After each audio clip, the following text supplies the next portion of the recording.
ಶ್ರೀಮತೆ ರಾಮಾನುಜಾಯ ನಮಃ. ಶ್ರೀಮದ್ವರವರಮುನಿಯೇ ನಮಃ. ಶ್ರೀ ವೆಂಕಟಗುರುವೇ ನಮಃ. ಅಸ್ಮದ್ಗುರುಸಮಾರಂಭಾಂ ಯತಿಶೇಖರಮಧ್ಯಮಾಂ ಲಕ್ಷ್ಮೀವಲ್ಲಭಪರ್ಯಂತಾಂ ವಂದೇ ಗುರುಪರಂಪರಾಂ. ಮಾರ್ಹಳಿ ಮಾಸದ 25ನೇ ಶುಭ ದಿನಕ್ಕೆ ಕಾಲಿಡುತ್ತಿರುವ ಭಾಗವತ ಕುಲಕೋಟಿಗೆ ಅಡಿಯನುಡಿಯ ಅನಂತ ಪ್ರಣಾಮಗಳು. ವೃತ್ತಿ ಮಹಾನಾಯ್ ಪಿರಂದು ಎನ್ನುವ ಅತ್ಯದ್ಭುತವಾದ ಪಾಶುರಾನುಭವವನ್ನು ಹೊಂದಲು ನಿಮಗೆಲ್ಲರಿಗೂ ಹೃದಯಪೂರ್ವಕ ಸ್ವಾಗತ. ಆಚಾರ್ಯರ ಪಾದಾರವಿಂದಗಳಿಗೆ ನಮಿಸುತ್ತಾ ಇಂದಿನ ಪಾಶುರಾನುಸಂಧಾನ ಮಾಡೋಣ ಬನ್ನಿ. ஒருத்தி மகனாய் பிறந்து ஓரிரவில் ஒருத்தி மகனாய் ஒளித்து வளர தருக்கிலானாயில்தான் தீங்கு நினைந்த கருத்தை பிழைப்பித்து கஞ்சன் வயிற்றில் நெருப்பென்ன நின்ன நெடுமாலே உன்னை அருத்தித்தி வந்தோம் பறை தகுதியாகில் திருத்தக்க செல்வமும் சேவகமும் யாம்பாடி வருத்தமும் தீர்ந்து ಮಹಿಂದೇಲೋರ್ ಎಂಬಾವಾಯ್. ಈ ಪಾಶುರಕ್ಕೆ ಶ್ರೀಯುತ ಕೆ ದೊರೆಸ್ವಾಮಿ ಅಯ್ಯಂಗಾರರ ಕನ್ನಡ ಭಾಷಾಂತರ ಹೀಗಿದೆ. ಓರ್ವಳಿಗೆ ಶಿಶುವಾಗಿ ಜನಿಸಿ ನಟ್ಟಿರುಳ ವೇಳೆಯೊಳು ಇನ್ನೋರ್ವಳಿಗೆ ಮಗನಾಗಿ ಬೆಳೆಯುತ್ತಿರೆ, ಸೈರಿಸಿದ ಕೇಡಾಡಿ ಕಂಸನುದರದಳೆಂದು ಕಿಚ್ಚಾಗಿ ನೆಲೆನಿಂತ ಪೇರೊಲವಿ ನಮ್ಮೆಡೆಯ ನೀನೇ ಗತಿಯೆಂದು ಬಂದಿಹವೆಮ್ಮ ಅಪೇಷ್ಟವನ್ನು ಸಲ್ಲಿಸುವೊಡೆ, ಸಿರಿಯೊಲಿವ ಸಂಪದದ ಕಲಿತನದ ಕೀರುತಿಯ ಕೊಂಡಾಡಿ ಸಂತತದ ಸುಗ್ಗಿಯಂ ನಲಿಯುವೆವು, ಕೈಗೊಂಡ ವ್ರತಫಲವು ಸಿದ್ಧಿಪುದು ನಮಗಿಂದು. ದೇವಕಿ ವಸುದೇವರ ಪುಣ್ಯದ ಫಲವಾಗಿ ಅವರಿಗೆ ಪುತ್ರನಾಗಿ ಅವತರಿಸುತ್ತಾನೆ ಕೃಷ್ಣ. ಶಂಖ ಚಕ್ರದೊಂದಿಗೆ ಅವರಿಗೆ ಸೇವೆಯನ್ನು ನೀಡಿ ತಕ್ಷಣವೇ ಅಲ್ಲಿಂದ ಹೊರಟು ಗೋಕುಲವನ್ನು ಸೇರಿದ ಕಾರಣ ಅವರ ಪುಣ್ಯ ಫಲವು ಅದರೊಂದಿಗೆ ಮುಕ್ತಾಯಗೊಂಡಿತು. ಇದುವೇ ಸ್ವಗತ ಸ್ವೀಕಾರ, ನಾವು ಅವನನ್ನು ಬಯಸುವುದು. ಯಂ ಪ್ರಜಾಪತಿರ್ವೇದ ಸಪುಣ್ಯೋ ಭವತಿ. ಯಾವ ಒಬ್ಬನಿಗೆ ಭಗವಂತನು ತಾನಾಗಿಯೇ ಕಟಾಕ್ಷವನ್ನು ಬೀರುತ್ತಾನೋ ಅವನೇ ಪುಣ್ಯಶಾಲಿ, ಅವನಿಗೆ ಭಗವದನುಭವವು ಪರಿಪೂರ್ಣವಾಗಿ ದೊರಕುವುದು. ಭಗವಂತನೇ ಮೇಲೆ ಬಿದ್ದು ಒಬ್ಬ ಚೇತನನಲ್ಲಿ ತೋರುವ ಪ್ರೀತಿ ಅಪರಿಮಿತವಾದದ್ದು. ಇದು ಪರಗತ ಸ್ವೀಕಾರ. ನಮ್ಮ ಸ್ವಪ್ರಯತ್ನದಿಂದಾಗಿ ಅದಾಗಿ ನಮ್ಮ ಜ್ಞಾನಭಕ್ತಿಯಿಂದ ಭಗವಂತನ ಕೃಪೆ ದೊರೆಯುವುದು ಎನ್ನುವುದು ನಿಶ್ಚಯವಲ್ಲ. ಆ ರೀತಿ ಸಿಕ್ಕಿದರೂ ಅದು ಅಳತೆಗೆ ಮೀರಿ ಹೋಗುವಂಥದ್ದಾಗಿರುವುದಿಲ್ಲ. ಭರತನು ಉತ್ತಮ ಅಧಿಕಾರಿ. ಚಿತ್ರಕೂಟಕ್ಕೆ ಹೋಗಿ ಕಣ್ಣೀರ ಧಾರೆ ಹರಿಸಿ ಭಗವಂತನನ್ನು ಹಿಂದಿರುಗಿ ಬರುವಂತೆ ಪ್ರಾರ್ಥಿಸುತ್ತಾನೆ. ಅವನ ಕೋರಿಕೆ ಸಿದ್ಧಿಸಲಿಲ್ಲ. ಕನಿಷ್ಠ ಅಧಿಕಾರಿಯಾದ ಗುಹನಿಗೆ ಅವನಿರುವಲ್ಲಿಗೆ ರಾಮನು ತಾನಾಗಿಯೇ ಹೋಗಿ ಅವನನ್ನು ತಮ್ಮ ಎಂದು ಆಲಿಂಗಿಸಿಕೊಂಡು ಅವನಲ್ಲಿ ಅಪರಿಮಿತವಾದ ಪ್ರೀತಿಯನ್ನು ತೋರುತ್ತಾನೆ. ತನಕ್ಕೆಯಾಗ ಎನೆಕೊಳ್ಳುಮೀದೆ ಎಂದು ಆಳ್ವಾರರು ಭಗವಂತನ ಪರಗತ ಸ್ವೀಕಾರವನ್ನೇ ಪುರುಷಾರ್ಥವೆಂದು ತೋರಿಸಿದ್ದಾರೆ. ನಂದಗೋಪ, ಯಶೋದೆ, ಗೋಪಿಯರು ಇವರೆಲ್ಲ ಭಗವಂತನ ಪರಗತ ಸ್ವೀಕಾರಕ್ಕೆ ಪಾತ್ರರಾದವರು. ಕೃಷ್ಣನು ತಾನಾಗಿಯೇ ಬಯಸಿ ಇವರುಗಳು ಇರುವ ಸ್ಥಳಕ್ಕೆ ಹೋಗಿ ಇವರುಗಳೊಂದಿಗೆ ತನ್ನನ್ನೇ ಅನುಭವಿಸಲು ನೀಡಿರುವನು. ಇವರುಗಳು ಪಡೆದ ಭಗವದ್ ಅನುಭವವು ಮೋಕ್ಷಕ್ಕಿಂತಲೂ ಮಿಗಿಲಾದದ್ದು. ತಿರುವಿಲೇನ್ ஒன்றும் பெத்திலேன் எல்லாம் ದೈವನಂಗೈ ಯಶೋದೈ ಪೆತ್ತಾಳೆ. ನಾನು ಕೃಷ್ಣನನ್ನು ಹಡೆದೆನೇ ವಿನಃ ಅವನ ಬಾಲ್ಯ ಲೀಲೆಗಳನ್ನು ಅನುಭವಿಸುವ ಭಾಗ್ಯವನ್ನು ಆ ದೇವಸ್ತ್ರೀಯಾದ ಯಶೋದೆಯು ಪಡೆದಳಲ್ಲ, ನಾನು ಪಡೆಯಲಾಗಲಿಲ್ಲವಲ್ಲ. ನನ್ನ ಕೈಯನ್ನು ಹಿಡಿದ ಫಲವಾಗಿ ವಸುದೇವರಿಗೂ ಆ ಭಾಗ್ಯ ಲಭಿಸಲಿಲ್ಲ ಎಂದು ದೇವಕೀ ಭಾವವನ್ನು ಹೊಂದಿದ ಕುಲಶೇಖರ ಆಳ್ವಾರರು ಅತ್ಯಂತ ದುಃಖಿತರಾಗಿ ಬೇಚಾಡಿಕೊಂಡು ಅವಲತ್ತುಕೊಂಡು ಸಂಕಟವನ್ನು ಅನುಭವಿಸುತ್ತಾರೆ. ಶ್ರೀರಾಮನು ಜನಿಸಿದ ಎಷ್ಟೋ ವರ್ಷಗಳ ನಂತರವಷ್ಟೇ ಅವನು ಕೌಸಲ್ಯೆಯನ್ನು ಬಿಟ್ಟು ವನವಾಸಕ್ಕೆ ಹೊರಟನು. ಒಂದಿಷ್ಟು ವರ್ಷಗಳು ಅವಳು ತನ್ನ ಪುತ್ರ ರಾಮನೊಂದಿಗೆ ಹಾಗೂ ಸೊಸೆ ಸೀತೆಯೊಂದಿಗೆ ಬಹು ಆನಂದವಾಗಿಯೇ ಕಳೆದಳು. ಆದರೆ ದೇವಕಿಯದು ಹಾಗಲ್ಲ. ಹುಟ್ಟಿದ ಮರುಕ್ಷಣವೇ ಪುತ್ರವಿಯೋಗ. ತಾನು ಜನ್ಮ ನೀಡಿದ ಕಂದನನ್ನು ಸಂತೋಷದಿಂದ ಕಣ್ತುಂಬಿಕೊಳ್ಳುವಷ್ಟೂ ಅವಳ ಬಳಿ ಸಮಯವಿಲ್ಲ. ಎಲ್ಲಿ ಕಂಸನು ಬಂದು ತನ್ನ ಮಗುವಿಗೆ ಕೇಡು ಮಾಡುವನೋ ಎಂದು ಹೆದರಿ ಆ ರಾತ್ರಿಯೇ ಅವನನ್ನು ಗೋಕುಲಕ್ಕೆ ಕಳಿಸುವಂಥ ಕರ್ಮಬಾಧ್ಯತೆ. ಕಾರಣ ಅವಳ ಪುಣ್ಯಫಲವು ಅಲ್ಲಿಗೆ ಮುಗಿದು ಹೋಗಿತ್ತು. ಹಾಗೆಯೇ ಯಶೋದೆಯ ಭಾಗ್ಯವು ಕೃಷ್ಣನನ್ನು ಗೋಕುಲಕ್ಕೆ ಹೊತ್ತು ತಂದಿತು. ಭಗವಂತನ ಕೃಪೆಯೇ ನಿಜವಾದ ಭಾಗ್ಯ ಎಂದು ಹೇಳಬೇಕಿಲ್ಲವಷ್ಟೇ. ಈ ರೀತಿ ಭಗವಂತನು ತಾನಾಗಿ ಬಯಸಿ ಒಬ್ಬನಿಗೆ ಮಾಡುವ ಕೃಪೆಯೇ ಹಿರಿದಾದದ್ದು. ಇದನ್ನೇ ಪರಗತ ಸ್ವೀಕಾರ ಎನ್ನುವುದು.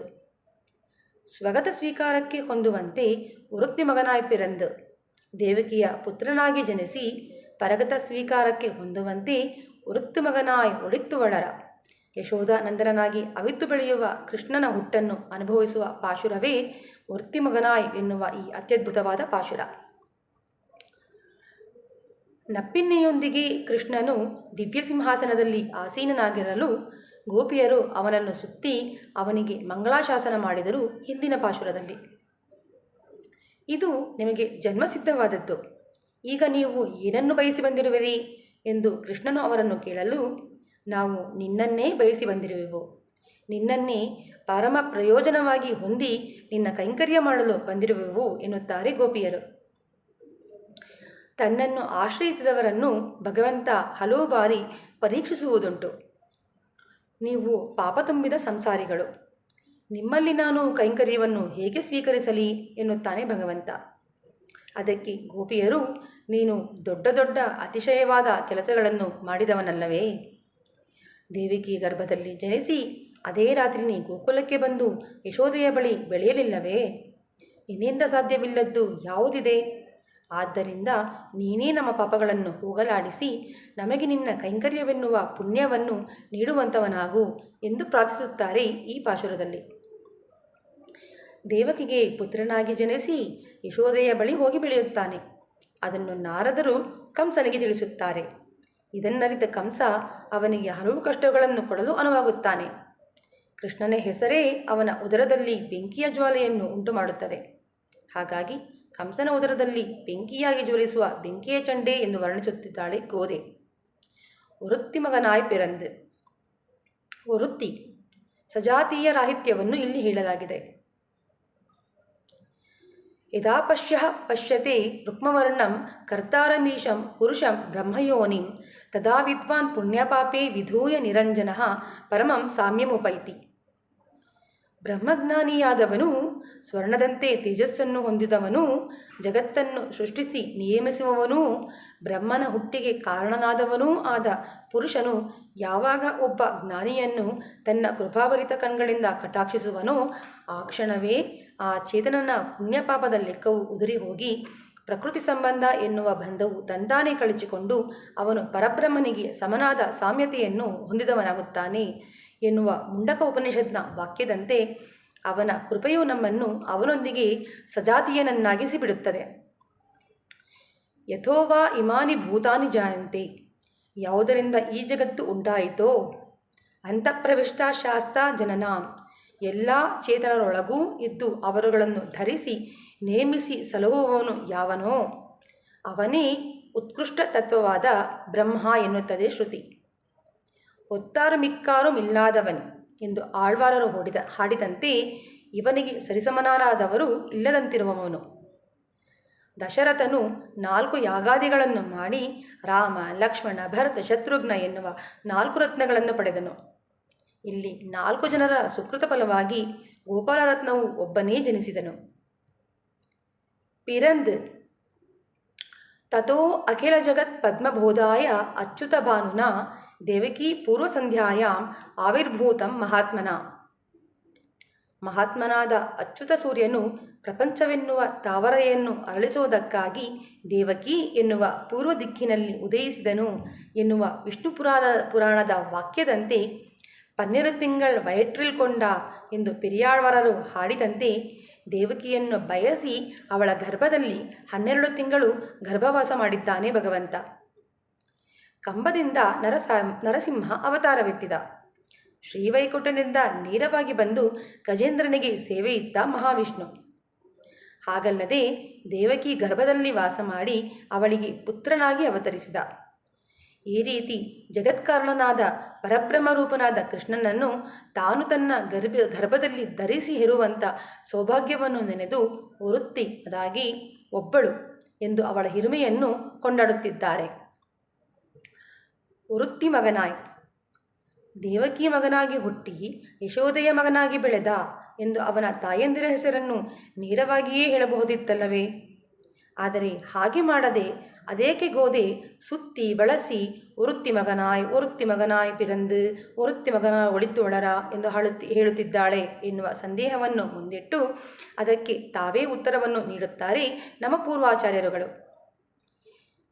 ಎಲ್ಲಿ ಕೃಷ್ಣನು ಜನಿಸಿದ ಮಾಸಾತಿಥಿ ನಕ್ಷತ್ರಗಳನ್ನು ಬಿಡಿಸಿ ಹೇಳಿದರೆ ಕಂಸಾದಿಗಳು ಬಂದು ಅವನನ್ನು ಗುರುತಿಸಿ ಅವನಿಗೆ ಕೆಟ್ಟದ್ದನ್ನು ಮಾಡಿಬಿಡುವರೋ ಎಂದು ಅಂಜಿ ಮಾತೃಹೃದಯದ ಪೆರಿಯಾಳ್ವಾರರು ಅತ್ತತ್ತಿನ ಪತ್ತಾನಾಳ್ ಹಸ್ತ ನಕ್ಷತ್ರದಿಂದ 10ನೇ ದಿನ ಎಂದು ಕೃಷ್ಣನು ಹುಟ್ಟಿದ ದಿನವನ್ನು ಮರೆಮಾಚಿ ಹೇಳಿದರೋ, ಹಾಗೆಯೇ ತಂದೆಯಂತೆಯೇ ಮಾತೃಹೃದಯ ಹೊಂದಿದ ಅವರ ತಿರುಕುಮಾರತಿಯು ಸಹ ಎಲ್ಲಿ ಅವನ ತಾಯಿಯ ಹೆಸರನ್ನು ಹೇಳಿದರೆ ಅವನು ಗುರುತು ಹಿಡಿದು ಅವನಿರುವಲ್ಲಿಗೆ ಬಂದು ಅವನಿಗೆ ಕೇಡನ್ನು ಮಾಡುವನೋ ಎಂದು ಹೆದರಿ ದೇವಿಕಿ ಯಶೋದೆಯರ ಹೆಸರನ್ನು ಮರೆಮಾಚಿ ಒರುತ್ತಿ ಮಗನಾಯ್ ಪಿರಂದು ಓರಿರವೆಲ್ ಒರುತ್ತಿ ಮಗನಾಯ್ ಒಳಿತುವಳರ ಎಂದು ಹೇಳುತ್ತಿದ್ದಾಳೆ ಎಂದು ತಂದೆ ಮಗಳ ಹೃದಯ ಸಾಮ್ಯತೆಯನ್ನು ಸೊಗಸಾಗಿ ವರ್ಣಿಸುತ್ತಾರೆ ವ್ಯಾಖ್ಯಾನ ಚಕ್ರವರ್ತಿ ಪೆರಿಯವಾಚಾನ್ ಪಿಳ್ಳೈ ತಮ್ಮ 3000 ಪಡಿಯಲ್ಲಿ.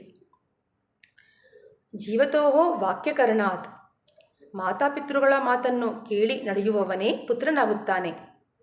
ವಯಸ್ಸಿಗೆ ಬಂದ ನಂತರ ಶಸ್ತ್ರಶಾಸ್ತ್ರಾದಿ ವಿದ್ಯೆಗಳನ್ನು ಪರಿಪೂರ್ಣವಾಗಿ ಕಲಿತ ನಂತರವಷ್ಟೇ ಶ್ರೀರಾಮನು ದಶರಥನ ಮಾತಿನಂತೆ ಪಿತೃವಾಕ್ಯ ಪರಿಪಾಲಕನಾಗಿ ರಾಜ್ಯವನ್ನು ಬಿಟ್ಟು ವನವಾಸಿಯಾದ.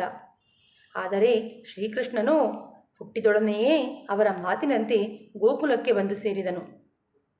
ಓರಿರವಿಲ್, ಎಂತಹ ರಾತ್ರಿ! ಕೃಷ್ಣನು ಅವತಾರ ಮಾಡಿದ ಕಾಲದಂತೆ ಕ್ರೂರವಾದ ಕಾಲವೂ ಇಲ್ಲ. ಕರ್ಮಕ್ಕೆ ವಶನಾದವನು ಅದಾಗಿ ಮನುಷ್ಯ ಮಾತ್ರನೂ ಅನುಭವಿಸುವಂತೆ ಕೃಪಾವಶ್ಯನಾದ ಭಗವಂತನೂ ಅನುಭವಿಸಬೇಕಾಯಿತು. ಮಗು ಜನಿಸುವ ಜಾಗದಲ್ಲಿ ಶುದ್ಧ ಮಾಡಿ ಅಂದವಾದ ರಂಗೋಲಿ ಹಾಕಿ ಮಂಗಳಕರವಾದ ದೀಪವನ್ನು ಹಚ್ಚಿ ಆ ಮಗುವಿನ ಜನನ ಶುಭಕರವಾಗಲೆಂದು ಸಹಸ್ರನಾಮ ಪಾರಾಯಣ ಇತ್ಯಾದಿ ಮಾಡುವರು. ಆದರೆ ಕೃಷ್ಣ ಜನಿಸಿದ ಕಾಲದಲ್ಲಿ ಇದ್ಯಾವುದೂ ನಡೆಯಲಿಲ್ಲ. ಕರ್ಮಾವಶ್ಯನಿಗೆ ಸಿಗುವ ಸ್ವಾಗತವೂ ಇವನಿಗೆ ದೊರೆಯಲಿಲ್ಲ. ಒಂದೇ ಕತ್ತಲು. ರಾತ್ರಿ 12 ಗಂಟೆ. ಸಿಡಿಲು ಗುಡುಗಿನೊಂದಿಗೆ ಕೂಡಿದ ಭೀಕರ ಬಿರುಗಾಳಿ ಮಳೆ.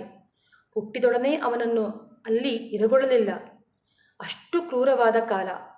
ಹೇಗೆ ಅವನಿಗೆ ಸರಿಸಮನಾರಾದವರು ಇನ್ನೊಬ್ಬರು ಇಲ್ಲವೋ, ಹೇಗೆ ಯಶೋದೆ ದೇವಕಿಯರಿಗೆ ಸರಿಸಮಾನರಾದವರು ಇನ್ನೊಬ್ಬರು ಇಲ್ಲವೋ, ಹಾಗೆಯೇ ಅವನು ಹುಟ್ಟಿದ ಆ ರಾತ್ರಿಗೂ ಸರಿಸಮಾನವಾದ ರಾತ್ರಿ ಇನ್ನೊಂದಿಲ್ಲ. ಅವನಂತೆಯೇ ಅವನು ಜನಿಸಿದ ರಾತ್ರಿಯೂ ಅದ್ವಿತೀಯವಾದದ್ದು ಎಂದು ಸೂಚಿಸಲು ಓರ್ ಇರವಿಲ್ ಎನ್ನುತ್ತಿದ್ದಾಳೆ ಗೋದೆ. ಒರುತ್ತಿ ಮಗನಾಯ್, ಕಾರಣವಸ್ತುವನ್ನು ತನ್ನ ಉದರದಲ್ಲಿ ಧರಿಸಿದ ದೇವಕಿಯ ಹಿರಿಮೆಯನ್ನು ಕಂಡೆವು. ಅದೇ ರೀತಿ ಒರುತ್ತಿ ಎಂದು ಇಲ್ಲಿ ಯಶೋದೆಯನ್ನು ಹೇಳಲ್ಪಟ್ಟಿದೆ. ದೇವಕಿಗೆ ಅವತಾರ ರಸವನ್ನು ನೀಡಿ ಯಶೋದೆಗೆ ಲೀಲಾರಸವನ್ನು ನೀಡಿದ. ಆ ಲೀಲಾ ರಸಾನುಭವದ ಭಾಗ್ಯವನ್ನು ಹೊಂದಿದ ಯಶೋದೆಯ ಹಾಗೆ ಇನ್ನೊಬ್ಬಳಿಲ್ಲ. ಯಶೋದೆ ಕೃಷ್ಣನ ಕೈಯಲ್ಲಿ ಒಂದು ಕೋಲನ್ನು ಕೊಟ್ಟು ನೀ ಹೋಗಿ ಹಸುಗಳನ್ನು ಮೇಯಿಸಿ ಬಾ ಎಂದರೆ ಹಾಗೇ ಮಾಡುವನು. ಅವನ ಉದರಕ್ಕೆ ಹಗ್ಗವನ್ನು ಕಟ್ಟಿ ಒರಳಿಗೆ ಬಿಗಿದು ಅವನಿಗೆ ದಾಮೋದರ ಎನ್ನುವ ಹೆಸರನ್ನು ತಂದುಕೊಟ್ಟ ಹಿರಿಮೆಯುಳ್ಳವಳು ಯಶೋದೆ. ಪರಂಜ್ಯೋತಿಯಾದ ಸರ್ವೇಶ್ವರನು ಒಂದು ಅಬಲೆ ಸ್ತ್ರೀ ಕೈಯಲ್ಲಿ ಸಿಕ್ಕಿಕೊಂಡು ಹಗ್ಗದಿಂದ ಕಟ್ಟಲ್ಪಟ್ಟನೆಂದರೆ ಅಂತಹ ಭಾಗ್ಯವ ಪಡೆದ ಅವಳಿಗೆ ಕೈ ಮುಗಿದು ನಮಸ್ಕರಿಸುವ ಭಾವದಿಂದ ಒರುತ್ತಿ ಎಂದು ಅವಳನ್ನು ಕೊಂಡಾಡುತ್ತಿದ್ದಾಳೆ ಗೋದೆ. ಒಳಿತ್ತು ಒಳರ, ಕಣ್ಣಿಗೆ ಕಾಣಿಸಿಕೊಂಡರೆ ಎಲ್ಲಿ ಚೇತನರು ತನ್ನನ್ನು ಬಿಟ್ಟು ಹೋಗುವರೋ ಎಂದು ಬಿಡದೆ ಅವರ ಹೃದಯದಲ್ಲಿ ಅಂತರ್ಯಾಮೆಯಾಗಿ ವಾಸಿಸುವ ಹಾಗೆ ಇಲ್ಲಿ ಕಂಸನಿಗೆ ಹೆದರಿ ಗೋಕುಲದಲ್ಲಿ ಅವಿತು ಬೆಳೆಯುತ್ತಿದ್ದಾನೆ. ಧರಿಕ್ಕಿಲಾನಾಹಿಲ್ತಾನ್ ತೀಂಗು ನಿನ್ನಿಂದ, ಕೃಷ್ಣನು ಪ್ರಾಣದೊಂದಿಗೆ ಇರಕೂಡದು ಎಂದು ಅವನಿಗೆ ಹಲವು ವಿಧವಾದ ಕೆಟ್ಟದ್ದನ್ನು ಮಾಡಲು ಮುಂದಾದ ಕಂಸ ರಾಕ್ಷಸರನ್ನು ಬಿಡದೆ ಕಳುಹಿಸತೊಡಗಿದ. ಭಗವಂತನನ್ನೋ ಭಾಗವತರನ್ನೋ ಕಾರಣವಿಲ್ಲದೆ ದ್ವೇಷಿಸುವುದು ಅಸಹ್ಯ ಅಪಚಾರ ಎಂದು ಕರೆಸಿಕೊಳ್ಳುತ್ತದೆ. ಇದು ಕ್ರೂರವಾದ ಪಾಪ. ಇದಕ್ಕೆ ಪ್ರಾಯಶ್ಚಿತ್ತವೇ ಇಲ್ಲ. ರಮಯತೀತಿ ರಾಮಃ ಎಂದು ಇಡೀ ವಿಶ್ವವೇ ರಮಿಸುವ ಪ್ರೀತಿಸುವ ಶ್ರೀರಾಮನನ್ನು ವಿನಾಕಾರಣ ದ್ವೇಷಿಸಿದನು ರಾವಣ. ಬೇರ್ಪಡಿಸಬಾರದಂಥ ಪರಮತತ್ವವಾದ ಸೀತಾದೇವಿಯನ್ನು ಅವನಿಂದ ಬೇರ್ಪಡಿಸಿ ಲಂಕೆಯಲ್ಲಿ ಕೂಡಿಟ್ಟ. ಇದಕ್ಕಿಂತ ಪರಮ ನೀಚ ಅಪಚಾರ ಇನ್ನೊಂದಿಲ್ಲ ಎನ್ನುತ್ತಾರೆ ನಮ್ಮ ಪೂರ್ವಾಚಾರ್ಯರುಗಳು. ಅದೇ ರೀತಿ ಕೃಷ್ಣನು